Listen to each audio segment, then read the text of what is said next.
So yun guys, reasonable naman yung price nila para talagang, for me parang Tagaytay price. So pwede na rin.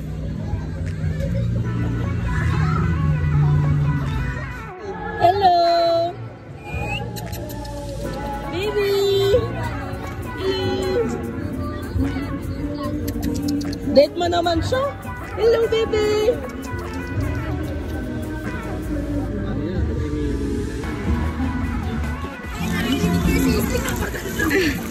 Aray food. Wow, thank you.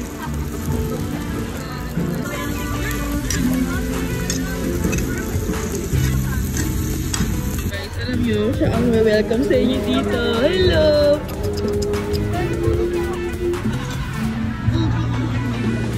Pumunta kayo dito sa Señorita Rica. Ang ganda oh. Ang ganda ng view.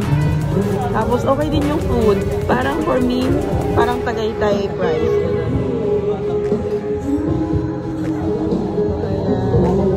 Tapos ang dami nilang parang videoke rooms. Then meron pa sila doon. Tapos ayan yung videoke room dyan. Dito kami pumesto para solo lang namin. Wala kami masyadong group. So ayan yung mga ano nila, kubo-kubo. Hindi ko alam kung ilan yan pero may mga videoke rin siya. Ito guys, Christmas na dito. So mga vlogger na pumunta dito and mga stickers nila.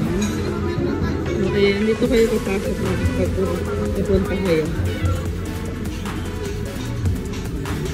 Ang ganda. Ayan, pwede kayo dito. Ayan, kita niyo yan. Señorita Rica. Sino si Señorita Rica? So, ayan. Ang masasabi ko sa food nila, yung kinain naming sisig, bet na bet, 10/10.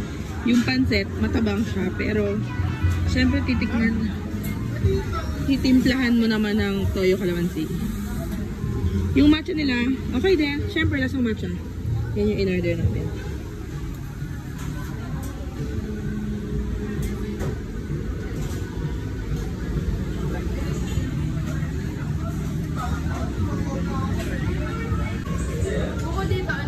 Yan na yung view. Para kang nasa Tagaytay pero nasa Antipolo ka lang, di ba?